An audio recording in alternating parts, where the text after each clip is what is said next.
Welcome into the Toyota Winners Lounge, powered by your front range Toyota dealerships for the DNVR Avalanche post-game show presented by Bet365. Analista Utavota. I don't think I said any of those words right, but Finish? that means Let's finish. Happy New Year and finish. There you go.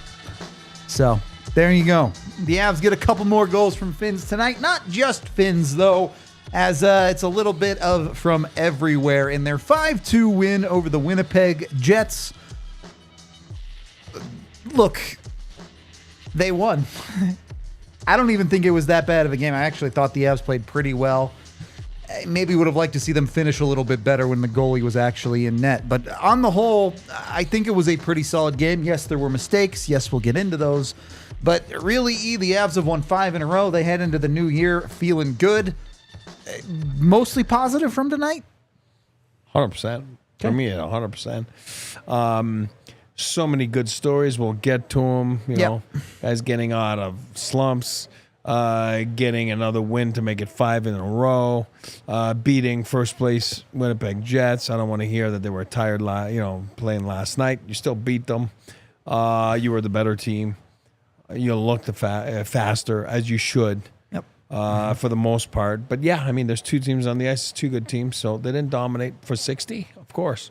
But lots of positives, Manson, Taze, McCarr. I mean, there's a lot to like. It's a confidence for your home record. That was a little bit so-so, right? So they won the last one, right, before the break. And now they win this one, which, sets the nice homestand. You can't have a perfect homestand if you don't win the first one, right? True. So you have to. So lots of positives. You win 5 in a row. There's a lot to, and again, don't forget the goaltending. It's nice to have goaltending. That's why you make the moves that they made. In the past month there, you're seeing, you're reaping the benefits of it right now. You're seeing it. Strong goaltending. You never think goaltending is that important until you realize you don't have it. Then you're like, oh, crap. So they have it. They made the moves they had to make, and it's paying off. Let's get the one real negative of the game out of the way. Val Nichushkin leaves in the second period, does not return with a lower body injury. Usual situation here. We're not going to have any real info tonight. We probably won't even know until next game. Who knows if they'll have the info at practice tomorrow or not. We'll see. But not great. Not great that the Avs can't even play one game with a reasonably healthy lineup. Somebody tweeted it was 36 minutes, Yeah. or whatever. Something like that. Again, they saying lower body. Everybody thought it was a head injury. Who knows? Let's knock on wood. He's a big horse. I mean, he's a strong man, but it just seems like you're getting one. You're getting one, you're losing one. But who knows? We'll never know. Maybe he's back next game. We don't know. Could be totally fine. Exactly. Sometimes it's idea, precautionary. You want to make sure that everything's good. And, who knows? Again, nonetheless, like you said, that is a negative out of today for sure. The one real negative, I think it's fair to say. But 100%. even in that, there's a silver lining. And, of course, you don't ever want anyone to get hurt. But that injury opened up an opportunity for the guy who won you this game to do what he did. So 100%. Things work out sometimes in some ways. So. Next man up, step up, make sure you wait for it, be ready. Casey was having kind of a tough night until then, you know what I mean? And then, you see an opportunity, make it happen. It's awesome. Good on him. It is what it is with Val's side of it. The other side of it, again, far from a perfect game, but one where I think what I'm starting to like more and more about this recent stretch of the Avalanche, and we'll get into game specifics in a little bit here, but there are starting to be a lot more nights where you feel like most of the Avs game went well. I don't think you feel like anything was absolutely great tonight, but you look at your forward core and they ultimately got the job done that you needed them to do. You look at your defense and you feel like they did a pretty darn good job tonight. Yeah, there were mistakes. And you look at your goaltending for the sixth straight game from Blackwood that it's 2 or less. You're checking off a lot of boxes when you're the Avs right now. And the PK tonight was outstanding.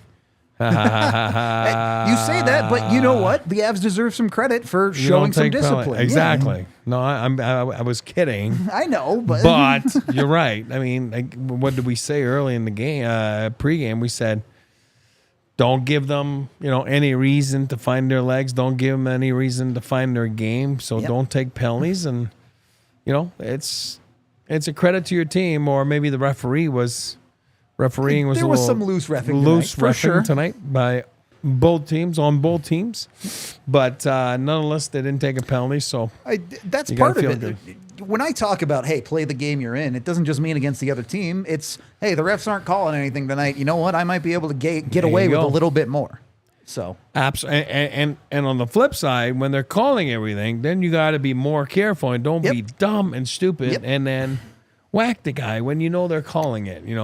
They're not calling it, then you can play it. And I don't mind that. I've never minded that. I think back then was a little worse between officials. Like there was such a big disparity. Sure. But now I think it's a little bit more. But I think when you see a game like tonight, you take advantage of it. Sounds like the Avs did. Nate was not happy when he got clipped there, but whatever. I don't think that was a penalty. It was a penalty. Yeah, it's all good. Unlike you early in the game where everything was a penalty. Yeah, I was like, got that penalty. I was kidding. Again, give credit to the Avs. You don't take penalties. You don't have to kill. Less chances that the puck goes in your net. True enough. Look, a lot of different players to get into specifically. We'll save our 3 stars, but let's start with the guy who puts the first goal of the game in the back of the net, and then Arturi Lehkonen for his 4th goal in 2 games. I think there was a consistent, evident thing about the Avs' goals in this game. Where do they go? Sexy pizza. Exactly right. It's not... Hockey can be an incredibly complicated game, but some nights it's extremely straightforward. Yeah, and look no further than Casey, for example. Like, you're in a slump. What do? You go to the net with your stick on the ice, and that's what you do. Yep. And it's not complicated. You do the little things right. When you do the little things right, usually you get rewarded. You get back to simplicity. You get back to basics. But yeah, I mean, it was fun to watch. It was fun to see guys. Like, it doesn't matter who it is. It's fun to see somebody get off the strides. You know what I mean? It's just get the monkey off his back or whatever you want to call that. It's kind of fun because you said it too. A couple shifts later, you're like, oh wow, he looks so light right now. He looks like the weight of the world lifted from his shoulders. And you can tell. Like, it's crazy, funny how it is. It's your demeanor. So yeah, it's exciting, and I'll tell you one thing. It is a fun team to watch right now. Yep. It's a fun team to. We were just watching highlights. Obviously, the camera's in front of us, the TV's in front of us, and it's funny to see Blackwood be so squared and so under control. It just makes me look back and say, it's such a difference. Man, don't kid yourself. On the bench and behind the bench, forget about the press box for those guys, but on the bench, it's a difference maker right now because you feel so much better and you're not worried. You're not on pins and needles. You're going to make a mistake. It's going to be okay. And that makes you make less mistakes, if that makes sense what I'm saying. So I want to get into a little bit of the numbers of this game. When you look at the underlines, the Avs got the better of the possession tonight.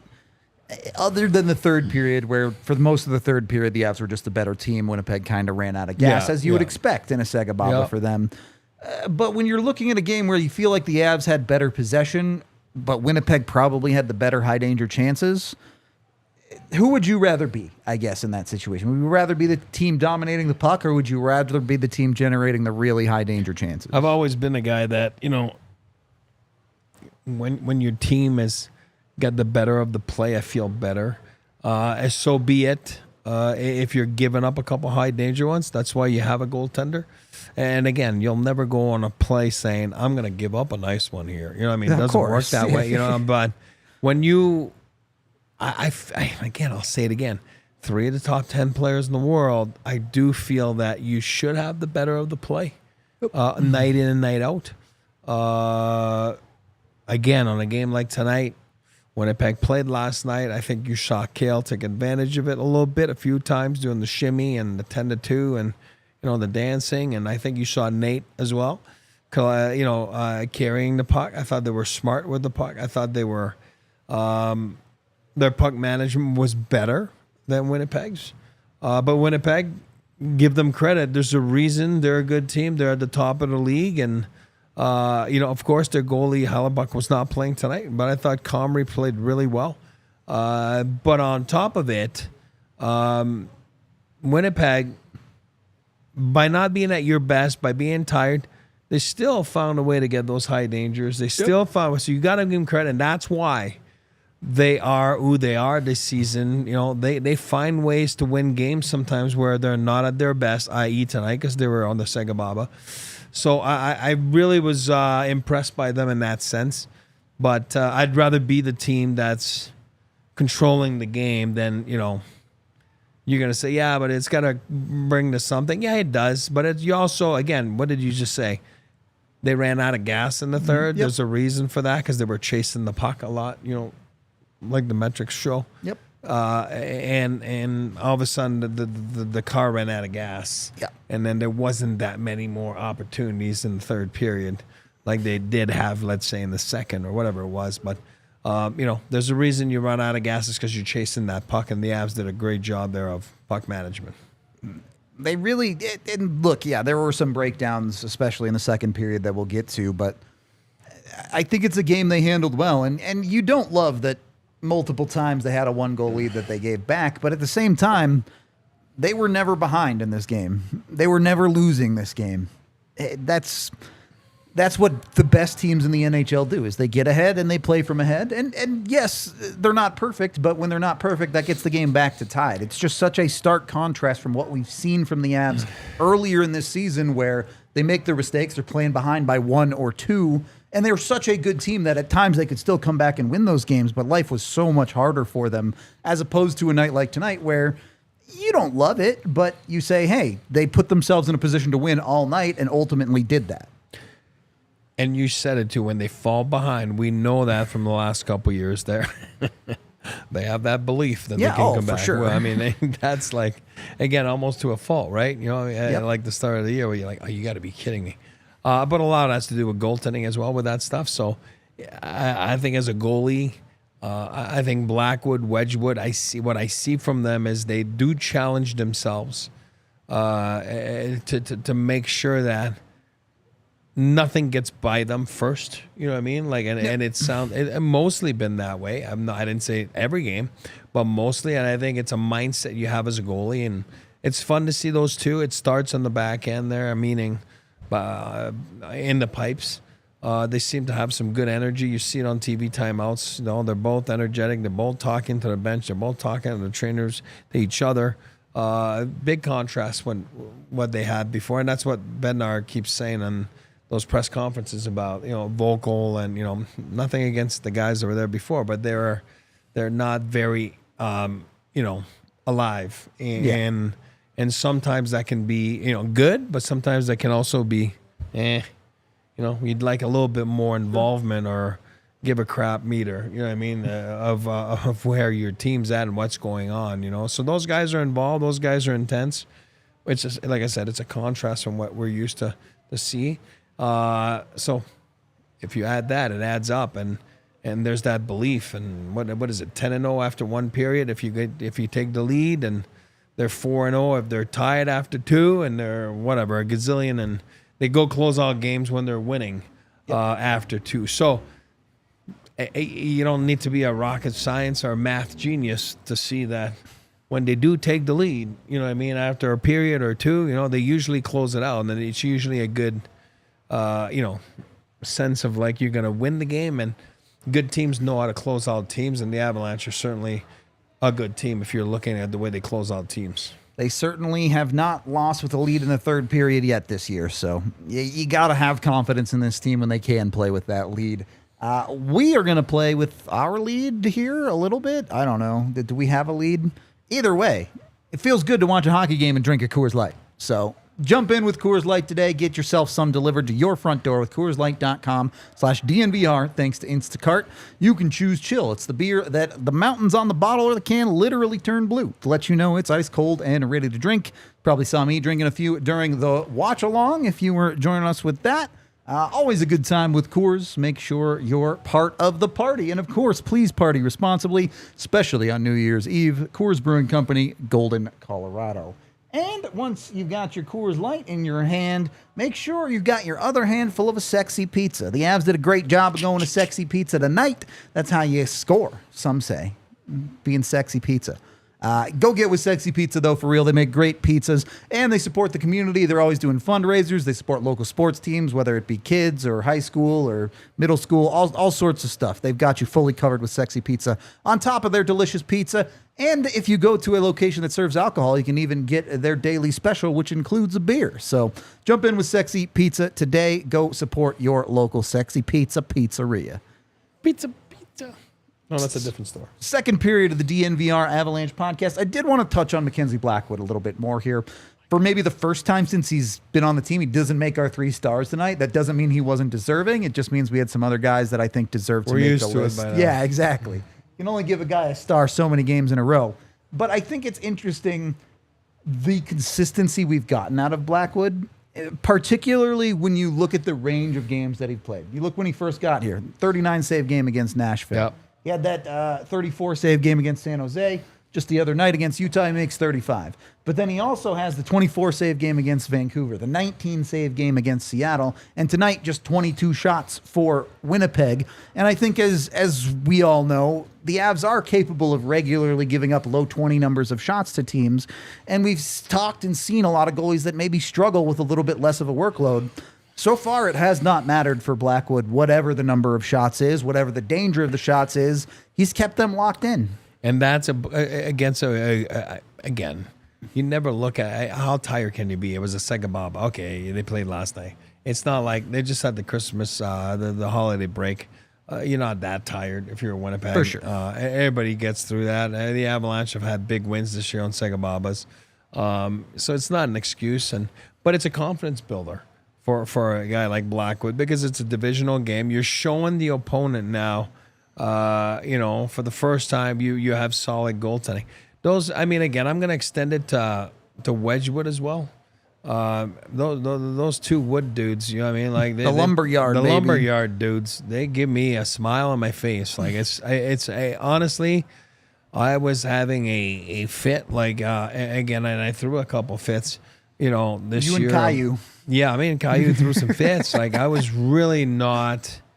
Again, when I say this, and I hope everyone understands, it's got nothing to do with the individuals. I didn't like the fit of the Avalanche in net. Now, it's putting a smile on my face, and it's just so. And this is the player in me talking. Now it's you're watching, and you're not like on pins and needles like Tiff. Tiff was. You know what I mean? She would scream all the time. And I understood her scream. Now, if she screams, we just tell her, relax, it's all good. Don't worry. The Wood brothers will be there. You know what I mean? Yep. Like, and it's a mindset. I'm making jokes about it, but it's amazing what it does to a bench. It's amazing what it does to a coaching staff because you got to remember, as a coach behind the bench, you're the one that's leading your troops. You're the one that's sending the energy. And if your energy is nervous and on worried and on pins and needles, which goaltending can do that to a coach, and it turns your hair gray. You know what I mean? It just does. Yep. Look at Bednar got gray in the last few years. There's a reason for that. I'm not making this up. And then all of a sudden, you feel so much better, so much more confident. Yeah, honestly, sometimes you might even bend down on the bench and not even worry because you're explaining a play to a player, and where before oh God, you'd be looking up. You're like, I'm not explaining anything. I don't want to miss this because we're gonna get scored on. You know what I mean? And it's just a feeling, and it just the Bash brothers, whatever you want to call them, the lumberyard guys. Lumberyard. Lumberyard dudes. I'm French, so I get all lost in those expressions. But the lumberyard dudes are just putting a smile on my face, and I think they're putting a lot of smiles around Denver right now on their faces with the lumberyard dudes. Toyota chat. I think we can call it the no-fly zone. Steal that from the Broncos when we beat the Jets. Is that fair? Oh. All right. With the goalie conversation out of the way, I do want to get into our 3 stars of the game here. Went with a little bit of different choices, though I do think they're all deserving. Starting with our 3rd star of the game, and Josh Manson with 2 assists. Had a really good game offensively. Even Eric, you were mentioning how he loves to jump up into the play. The Avs defense did a great job jumping up tonight. Multiple plays. Not just Manson. You had a Gerard assist as well. We're going to talk about Cale Makar in a second. Lots of good stuff. Obviously, Taves scored a goal. But I think Manson stood out the most to me because you're seeing the progression of Manson's game getting back with this team. The other night, he had a bunch of really good defensive plays. Tonight, yeah, there was still some iffy plays with the puck at times, but when he gets involved and jumped in and that offense is working, this is why Manson is a top 4D, because he's capable of doing things like this. And the word is he has a presence. Yep. You know what I mean? And he has such experience. He's a big body. He puts pucks on net like we saw in the KC goal. He can jump up on the play. Yeah, it's a little bit rough around the edge. It's not smooth like Cale, carrying the puck. But it doesn't matter. It keeps teams honest.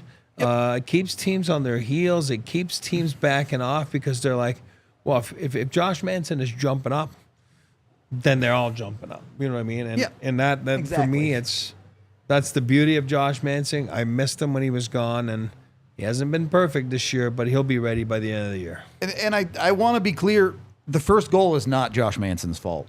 At all. The first goal against the Avs. No. Manson gets beat to the back post, yes. But that's because the Avs had a horrible change on a bad clear.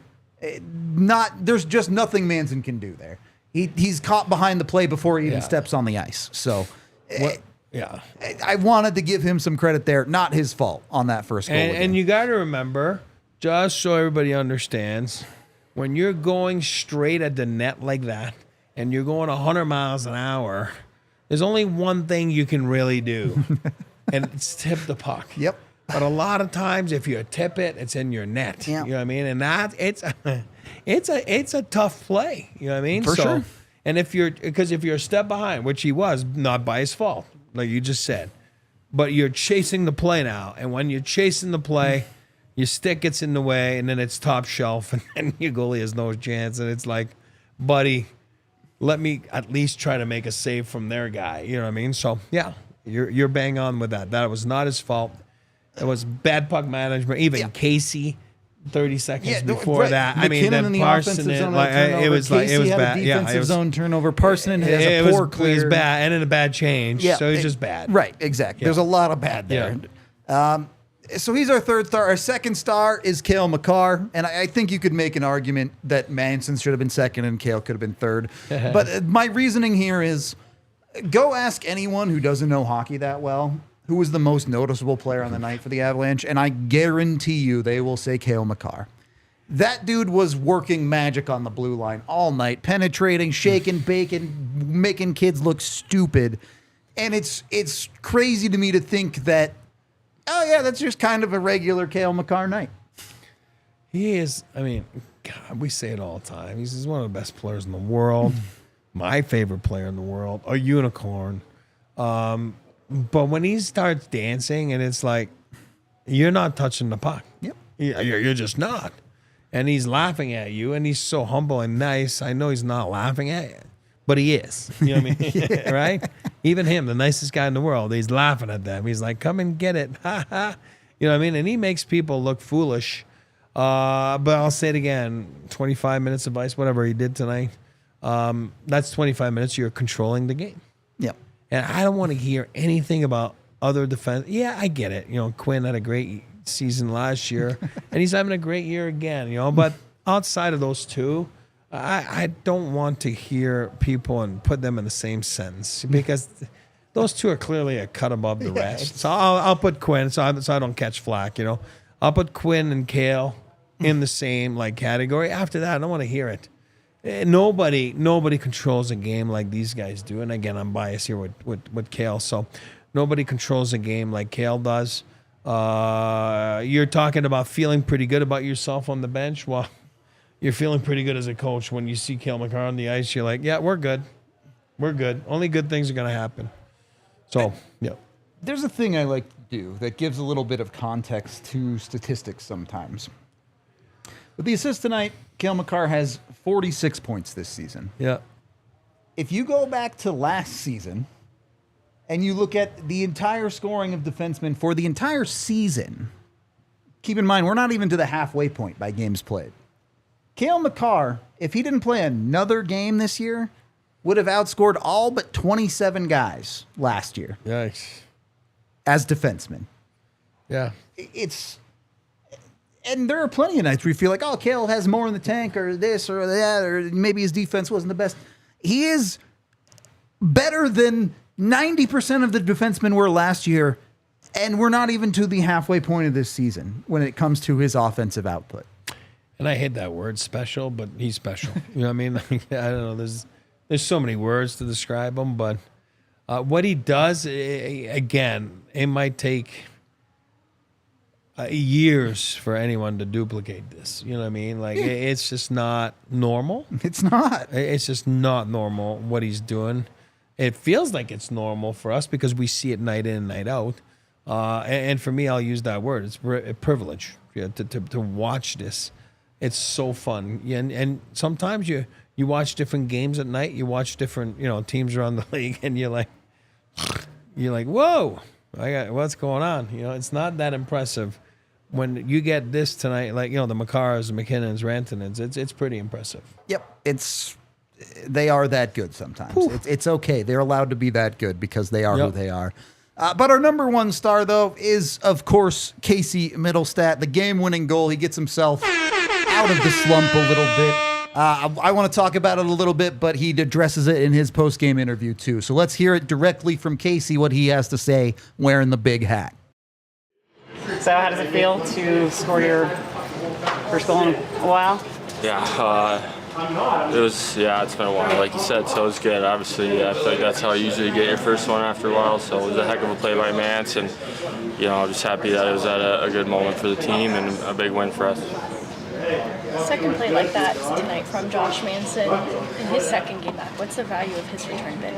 Yeah, it's been huge. Obviously, the way that he defends and how hard he plays and his toughness out there, I think we really missed it, and obviously underrated offensively as well. So, great to have him back. Great to have him back around the guys for sure. Obviously, just really nice to get that out of the way. Just a nice boost of confidence and really nice to get that out of the way.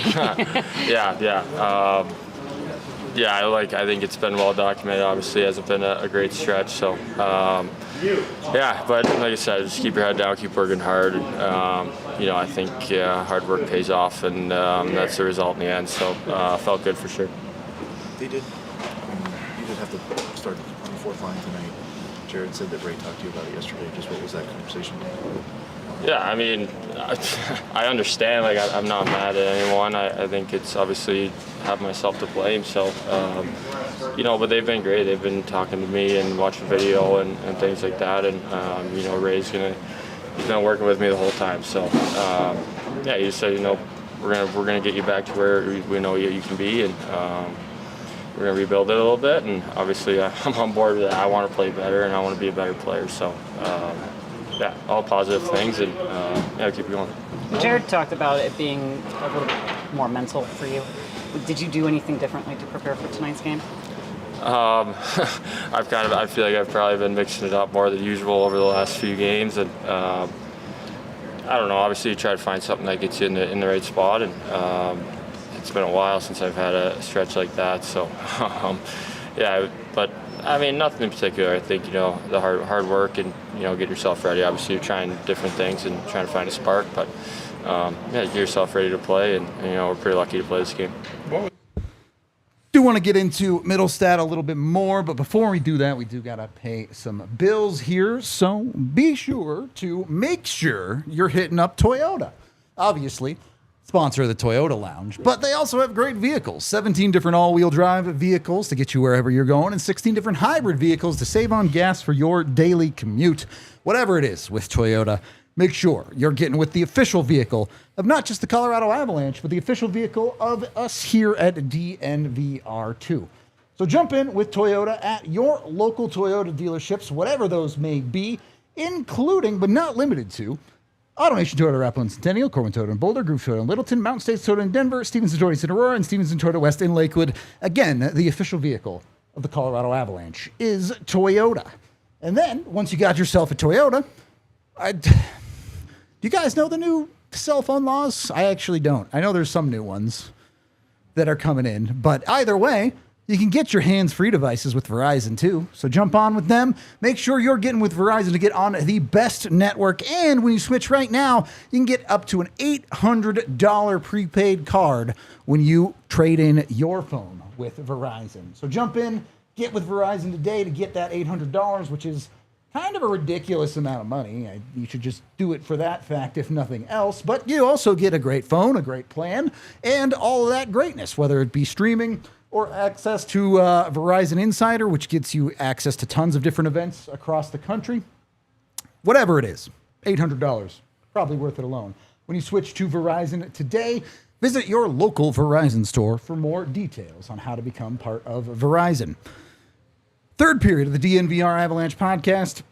I know you talked about it a little bit earlier about how you could see how much more relaxed Mittelstadt looked after that goal goes in, but is it really just as simple as doing the right things and working hard? We talked about him going to Pizza Hut to get that goal. It's a great play from Manson to find him in front too, but look, that's not just... It's not like anyone can score that goal, right? He has to be strong on a stick. He battles through a defender's stick, and he has to have the hands to be able to tip that effectively, redirect really effectively on net instead of missing it wide. And eye coordination. But I love it because it was a greasy... Casey Mittelstadt is a skilled, high-end talent, and this was a dirty goal, right? You know what I mean? Like greasy, sexy pizza, dirty goal. And sometimes when you're not producing, you put a lot of pressure on yourself, and then thoughts creep into your mind, and your game kind of goes south a little bit, and it's easier said than done because you'll sit with the coaches and it's, hey, simplify things, go back to basics, go back to the little details of the game, affect the game the right way. Like he had a couple shifts, that were tough early in the game. Let's not kid ourselves. You know what I mean? Like it was tough. It was not pretty. But then all of a sudden, I think he had a couple shifts in his own end where, he impacted the game the right way. Yep. You know what I mean? Where all of a sudden he made the right play, puck got out. Now you're feeling, and then unfortunately Val gets hurt. And then You get right away moved we're up the lineup, laughing because we're saying, like, you're trying to think you have too many people now. Like, who's going to go down to the bottom six? You know what I mean? And then all of a sudden Val gets hurt, which you don't like to see. That's not what I'm saying. But then right away you said it. Well, okay, Colton will go back to the wing now. Casey will move up, again. And then you take advantage of it. Take advantage of the situation you've been put in. 2-2 game against a first-place team. Keep the streak alive, the win streak alive, and make the play of the game. He makes the big play of the game. So it was fun to see him get rewarded, and you could see, the pressure that went out of his shoulders, and just kind of his shoulders were relaxed, and it was fun. And you can see in his interview, it's you're alive, and it's amazing what one play can do and change the way your game's been going, and all of a sudden go back to the right direction. Because he was having a great start to the season. Yep. He's having, again, 82-game seasons. You're going to have some ups and downs.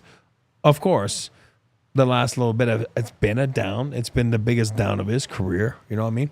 And again, you see that today. For whatever the reasons are, it hits you in the face when you see your name, 37, on the fourth line on the board. You're like, yikes. Yep. I'm taking a drop. You know what I mean? Then you're, all right, I got to take myself under control here. And, again, it was a slow start tonight for him, but then he takes advantage of a unfortunate injury to one of his teammates and then makes the game-winning goal, and all's forgotten for now until next game. It's two things for me. One, never apologize for opportunity. As much as losing Nuke would be very bad for this right. team, Casey as an individual, it's a good opportunity for him. 2, what's the most important thing for a hockey player that you always talk about, Eric? Ice time, buddy. Sure. How do you get ice time, though? Oh, the details. Consistency. Yeah. This is what this downstretch has been about. Because, yes, Casey was wicked hot at the start of the year. No one expected him to continue at that pace. That's not realistic. So what this slump has been about for Casey is about raising the floor of his game, not the ceiling. We all know when he's at his best, he'll be great. But he's got to raise that floor a little bit, and he did that tonight. The way I put it, or the way I've been putting it this year, is when you have your bad games, everybody has those, but you can't be a black hole. That's right. You have to find ways to do effective things, and that's what Casey did tonight. Yeah, he started out the game, had some poor plays, started making some better plays, and ultimately turned what was a mid-game into a very good game as he gets the most important goal of the game for the Avs. Well said, because like you said, it can be, the big gap between your highest of your highs of your games to the lowest of your games. It's got to be a happy medium a little bit where it doesn't drop off that much. No, if you're spiking every game and you're scoring, good for you. You know what I mean? Like, ride it while you can. Yeah, go. You know what I mean? But it just, you can't dip so low that it's like, it becomes concerning, and a little bit of flags everywhere. Like, time out here. Let's talk about this. Yep. Yeah. And look, when I talk about consistency, this stretch of down for Casey, I don't think anyone thinks he's actually this bad of a hockey player. Not that he was like horrible or anything, but we know he's better than what he showed. And hopefully a goal like this, you can, like I said, or you said rather, you can see mentally he went, okay, we're fine. It's all good. Yep. We don't have problems. And you're talking to yourself on the way to the handshake, like, a couple F-bombs for sure. Yeah, something, You know what I mean? Like, and then you're like, oh my God. You know what I mean? Like, it's amazing what it does. And then look at those dudes. They just love each other. So it's kind of fun. It's a fun night. It's a New Year's Eve night, earlier game. People at Ball Arena probably had fun, right? It's the New Year's Eve game. It's a little bit earlier than usual. Nothing better than winning, because winning cures everything, and the Avs certainly on a winning streak right now with 5 in a row. So it's fun to watch. It's fun to see, and they can make some damage this month, like we talked about. If they got through the first few months of the season, and as crappy as that schedule was, they're gonna make some hay now in this part of the season. We're gonna give you some more thoughts on the rest of the game in a little bit here, but first, I want to get us winner shots. We're almost to 100. I can see on there. Keep hitting that like button while we play you Jared Bednar's noise, because let's get a hearing. That's not how you say that. That's okay. Let's hear from Coach right now. Let's get a hearing. Go ahead, guys. Jared, if that's them on a back-to-back, are you happy that you were here rested, ready to go? Yeah, I mean, what goes around comes around. We've been there. It's not easy, They're a good team. I mean, that's why they're sitting where they are in the standings. It's earned, in my opinion. So you got to play the right way, and you got to be disciplined. We talked about our discipline this morning. Didn't take a penalty the whole game. I thought we did a nice job there. We were highly competitive without reaching, using our legs to check. It was a good, solid game, but yeah, we'll take the win. It was a great effort by our guys, I thought, all the way around. It was kind of an unintentional, I guess, promotion for Mittelstadt after the Val injury, but just kind of how does it feel to see, I guess, get that was great. Yeah, and that, I mean, but right from, I don't know, right from the start, but you could tell a little extra giddy up in his step today right away, like just hanging onto the puck, counter flowing, skating, trying to make plays, and then he was much quicker on the defensive side of it too. That's the best game he's played in a while, and he goes to the net hard, good spot.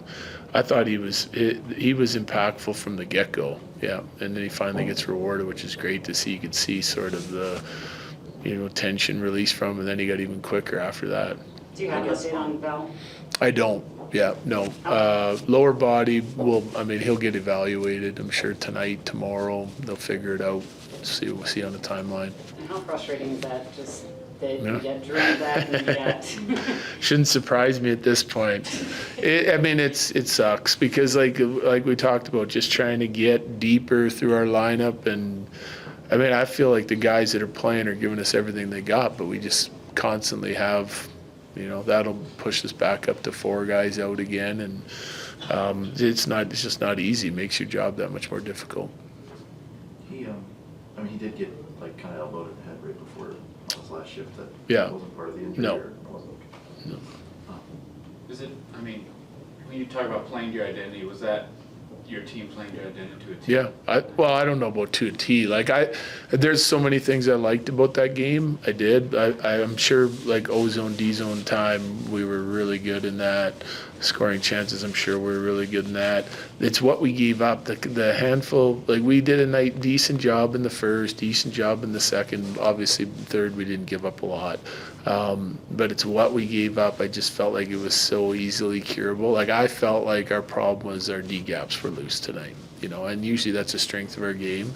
We had a good conscience getting above pucks, and we just played them a little bit too loose, gave them too much respect, and then they start going east-west at the line, and they're creative, and they got some shooters, so they created some really good chances on a couple turnovers in the first, and then mostly like rush or just being a little loose with their gaps, and we know what our coverage is, so we got to tighten that up a little bit. What did you think of Duran's return? I thought he was good. Yeah, I did. I thought he skated really well. I think there's plays throughout the game I probably could pick a handful that he generally execute on that he didn't tonight, but that's usually pretty typical. He looked like he had pretty good hands and pretty good feel and was doing all the right things on the defensive side and on the offensive side. Just like the last little bit of finishing touch on some of his execution wasn't quite there, but he's missed a lot of time. I expected that. It's 9 of 11 now, and it's January 1st, whatever, but is it, given the hole that you guys sort of dug to begin the season, is it like, can you catch this team? Is that our goal is to finish as high as we possibly can.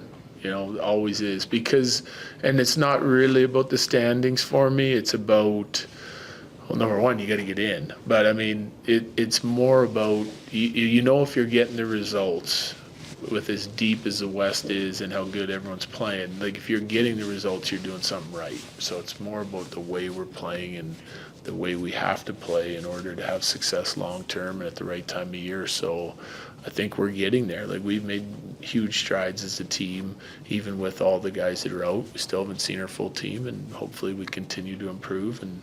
But I like our team's mindset right now, attitude, work ethic, all that. So hopefully we can keep it going, and we're getting closer with our consistency of like putting the full 60 in, which I like. There's similarities between this Winnipeg game and the last in terms of doing the right things to Yeah. create high shot volume. What does Winnipeg do to make it difficult to create, and what did they do tonight to help solve that? Yeah, they're a really well-structured team, and they work hard on both sides of the puck. So they're not only are they creative and dangerous on the offensive side, good special teams, but like they're going to check you hard. They have a competitive mindset when it comes to the way they defend, and well coached. So that's why they're having success. It's all about what they have to do as a team, same kind of mindset we have, and they're very good at it. And they were very good at it last year too. So you got to find ways to break through, and guys got to buy into some of those changes. I thought we didn't throw the puck away in the offensive zone. We took our shots when we had them available to us. I thought our D did a nice job getting pucks through to the least playable pucks to the net, to the front of the net. They may block some, but we had traffic there. We got rewarded on 2 goals like that, right? Mittelstadt and was it Lehkonen? Did he get a piece of the first one, right? So there has to be a simplicity to it, but when we needed to possess it and move it around a little bit, I thought we were making the right decisions. We enforced a lot of pucks that sent them the other way. So it was good discipline from our offensive, from an offensive point of view. A few last ones, Bailey, go ahead.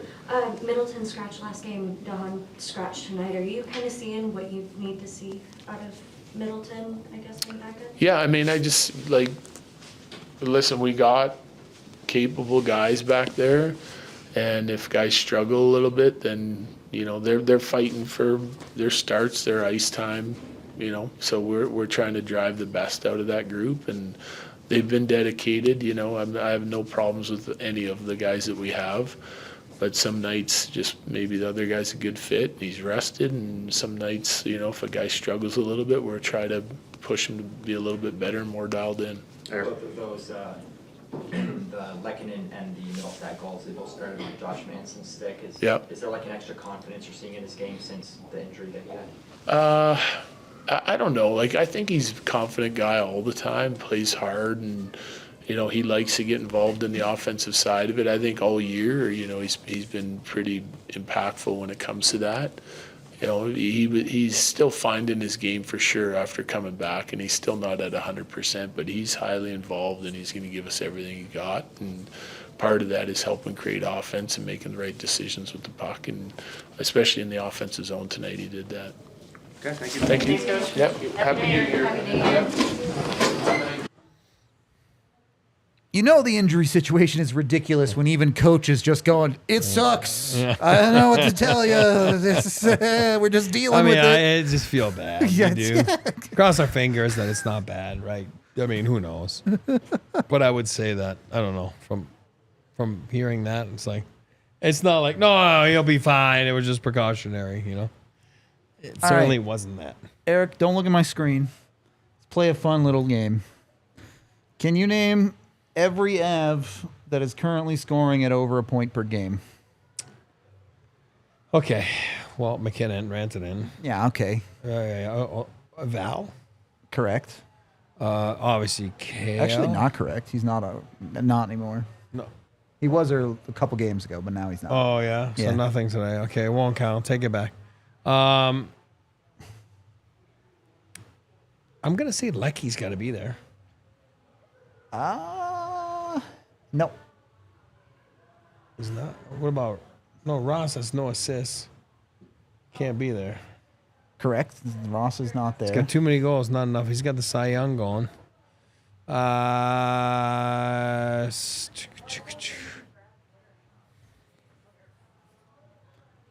I mean, there can't be that many more.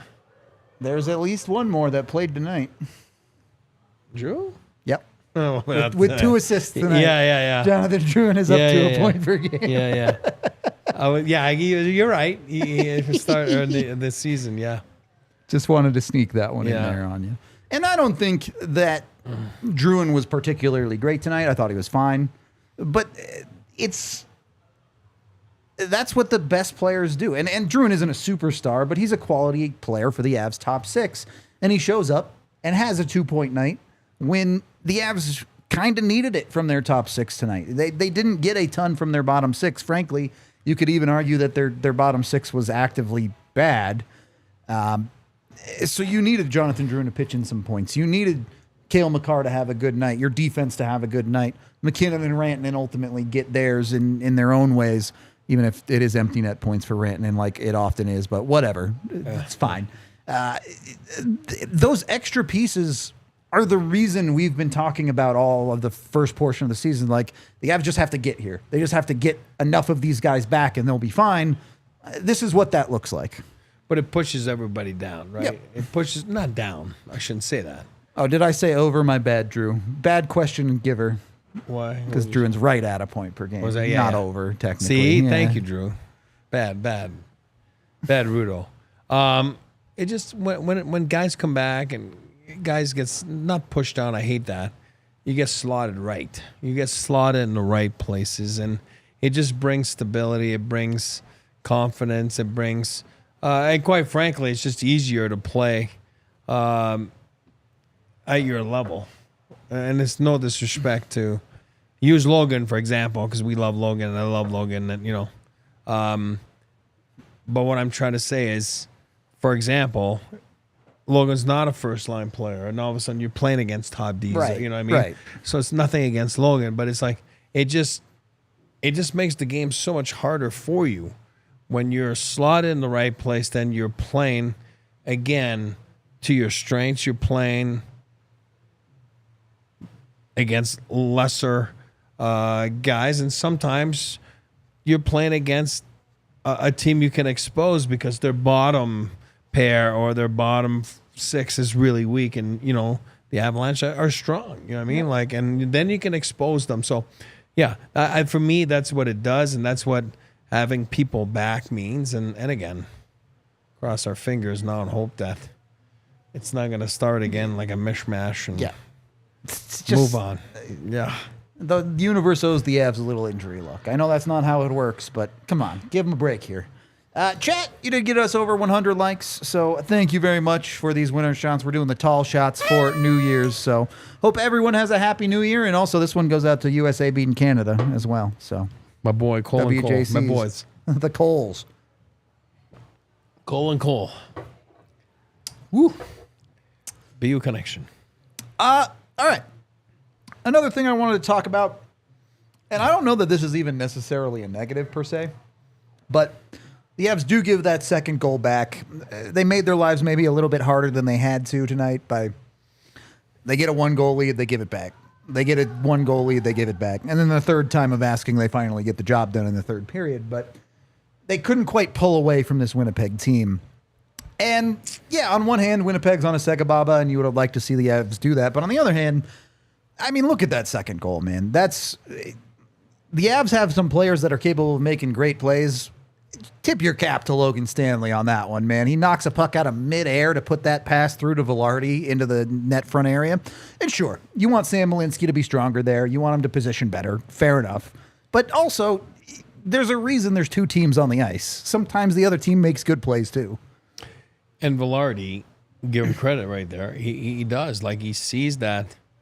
He doesn't get like, oh, wow, Stanley, not known for, making plays like that. Yeah. He stays with it and then, beats Sam to the area and then roofs it. You know what I mean? Like, so job well done by them. And again, Bednar talked about it a little bit earlier too. There's two teams on the ice. Yeah. I mean, Winnipeg Jets are at the top of the league. They're at the top of the division. They're a good team. They got some swag. They're playing good. They believe in themselves, and they're a good team.